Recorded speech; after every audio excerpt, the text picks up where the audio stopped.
Hi this is Jagan. Welcome to my channel JSM film factory. మొన్న మనమైతే క్లియర్గా చర్చించుకుందాం టీఎస్ఎస్పి ట్రైనింగ్ గురించి.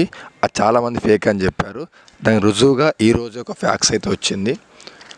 క్లియర్గా చూపిస్తాను. అంటే డిటీసీలో ఉన్న వాళ్ళని, సిటీసీలో ఉన్నవారిని, పీటీసీలో ఉన్నవారిని, అలాగే టీఎస్ఎస్పి బెటాలియన్స్ ఉన్నవారిని అందరినీ ఖాళీ చేయించి డిఫరెంట్ ప్లేస్లకు మార్చారు. ఇది మొత్తం దేని కొరకంటే టీఎస్ఎస్పి వారికి త్వరగా ట్రైనింగ్ ఇవ్వడానికి అయితే ప్లాన్ చేస్తున్నారు. ఇప్పుడు ఎగ్జాంపుల్ ఇక్కడ పీటీసీ అంబర్పేట తీసుకుంటే అందులో ఆల్రెడీ మహబూబాద్ వాళ్ళు, నిజామాబాద్ వాళ్ళు, కామారెడ్డి వాళ్ళు, వరంగల్ వాళ్ళు ఉన్నారు, సివిల్ మెన్స్ ఉన్నారు.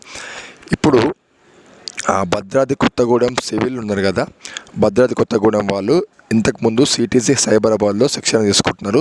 వాళ్ళను మార్చి పీటీసీ అంబర్పేటకి వేశారు.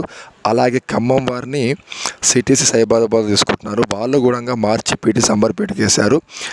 కరీంనగర్ వాళ్ళు సిటీసీ నిజామాబాద్లో తీసుకుంటున్న ట్రైనింగ్, వాళ్ళను కూడా మార్చి పీటీసీ అంబర్పేటలో వేశారు. ఇక్కడ మొత్తం క్లియర్గా అనిపిస్తుంది. TSSP Yousufguda, Ibrahimpatnam, Mamnoor, Dichpally, Kondapur, Jogulamba Gadwal, TSSP Nalgonda, Mancherial, TSSP Sathupally. So ఇవి మొత్తం ఖాళీగా ఉన్నాయి.